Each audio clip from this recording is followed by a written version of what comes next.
Alors, aujourd'hui, on est le 31 décembre 2022 et j'ai un message de la part du Seigneur à vous partager. Donc, je vais vous lire en fait ce que j'ai reçu du Seigneur.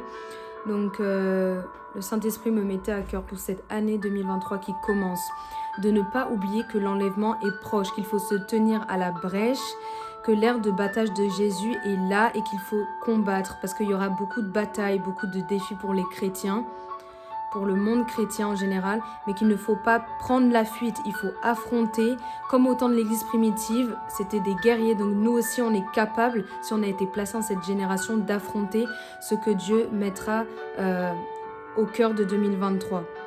Donc Dieu nous dit et nous appelle à aller de l'avant, de mentorer des gens. Il y a des personnes qui sont censées mentorer des personnes, alors faites-le cette année, que ce soit par rapport à la nouvelle naissance, si vous avez des âmes que vous avez évangélisées ou des personnes qui sont autour de vous dans votre famille, n'hésitez pas vraiment à leur annoncer la parole et à leur enseigner en fait la sainte doctrine, tout simplement les bases chrétiennes, pour qu'ils aient une nourriture, qu'ils puissent recevoir rien que la nourriture qui est comme du lait, parce qu'il y a certaines personnes qui sont autour de nous qui ont besoin d'être enseignées, alors que certaines personnes sont peut-être dehors et qui ne savent pas quoi faire. Quand vous les rencontrez vraiment, que vous puissiez les amener à Christ avec la parole et qu'ils puissent vraiment recevoir ce que vous avez reçu, parce que ce que vous avez reçu, c'est pas simplement pour vous, mais il faut le partager. Amen.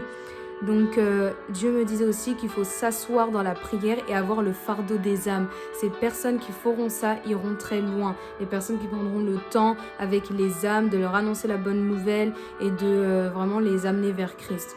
Donc le peuple de Dieu doit être uni. Ça c'est aussi un autre point que le Seigneur me disait. Le peuple de Dieu doit être uni. Uni dans l'esprit, dans l'amour.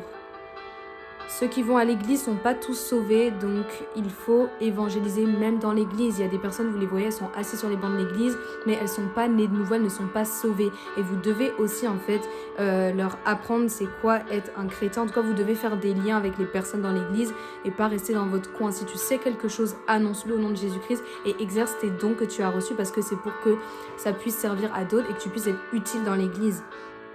Je me disais aussi, ne méprise personne, car il y aura des surprises dans vos églises, des personnes qui seront élevées, que vous n'auriez jamais cru être élevées, parce que Dieu ne regarde pas au cœur, Dieu ne regarde pas à l'apparence, mais il regarde au cœur, contrairement aux hommes. Donc il y a des personnes, vous vous étiez dit que non, celui-ci ou celle-là ne pourra jamais être élevé, etc. Mais Dieu va faire des surprises dans les églises. Alors respectez tout le monde, déjà de un parce qu'on a l'amour de Dieu, et aussi parce que vous ne savez pas qui Dieu peut positionner. Et des fois, Dieu fait des remplacements aussi. La vérité nous emmènera loin. Éloignons-nous du mensonge et du faux. Changeons nos cœurs. Vraiment, Dieu me disait de changer en fait nos cœurs, comment on se comporte dans l'église et autour des gens qui nous connaissent et qu'on côtoie. Il est temps de refléter Christ partout où on est, parce que c'est pas seulement dans le service qu'on doit refléter qu'on est enfant de Dieu et que on applique la parole, mais c'est vraiment à côté même des païens, à côté des personnes qui nous connaissent dans notre intimité, qui nous connaissent un peu dans le secret, voilà, qu'on doit vraiment démontrer, manifester la présence de Dieu qui vit en nous, pour pas que le nom de Dieu soit blasphémé parmi les païens. Amen. Dieu me disait aussi que beaucoup d'étrangers vont commencer à venir, donc ça concerne la France, beaucoup d'étrangers vont commencer à venir, alors il faut les accueillir avec amour et avec le zèle de l'évangile également. Qu'on doit cultiver la patience dans l'église, donc par rapport au caractère de certains, qui peut des fois agacer, que Dieu veut vraiment nous donner la patience par rapport à ça, parce que dans l'église, voilà, il y a forcément des personnes avec qui on s'entend mieux, on s'entend moins, mais le tout c'est de pouvoir se supporter les uns les autres. Et il me disait aussi qu'il veut trouver la foi quand il reviendra. C'est pour ça qu'il parlait de la patience, des caractères dans l'église. Parce que si on démontre en fait qu'on a pu supporter les fardeaux et tout simplement le caractère de nos frères et de nos sœurs, tout simplement, en fait on aura gardé la foi. Donc quand il reviendra, il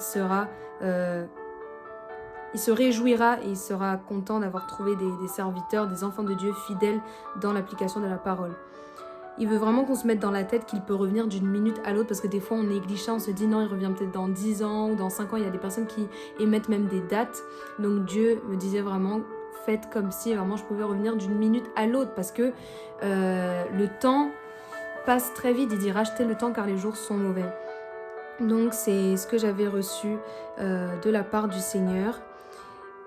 Et il nous appelle vraiment à persévérer jusqu'à la fin pour être sauvés. Donc j'espère que ce message vous a beaucoup parlé. C'était le message pour 2023, l'année 2023. N'hésite pas à te le revoir pour que ça puisse vraiment t'encourager à persévérer, à donner du tien et à vivre par le Saint-Esprit. Vraiment, Dieu nous appelle à vivre par le Saint-Esprit. Je prie maintenant que Dieu te touche là où tu es, que tu sois chrétien ou non chrétien, que Dieu puisse te visiter, toi et toute ta famille, que tu puisses vivre une année 2023 pleine de grâce, pleine de paix, pleine d'amour, pleine de foi, qui puisse vraiment t'utiliser là où tu seras établi, là où tu seras placé, et que toute la gloire de Dieu t'accompagne, que tu puisses vraiment donner ton cœur en entier à Christ et que sa main et sa faveur t'accompagnent tous les jours jusqu'à son retour. Au nom de Jésus-Christ, j'ai ainsi prié. Donc voilà, c'est le 31, donc moi je vais aller à l'église, on va célébrer ça à l'église et je vous retrouve dans une prochaine vidéo. Moi, et que Dieu vous bénisse. N'oubliez pas, Jésus revient.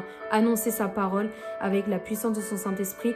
Tout est possible à celui qui croit et vous avez l'autorité pour marcher sur les serpents, sur la puissance de l'ennemi et gagner des âmes pour le royaume de Dieu. Alors sois un serviteur ou une servante utile pour l'avancement du royaume de Dieu.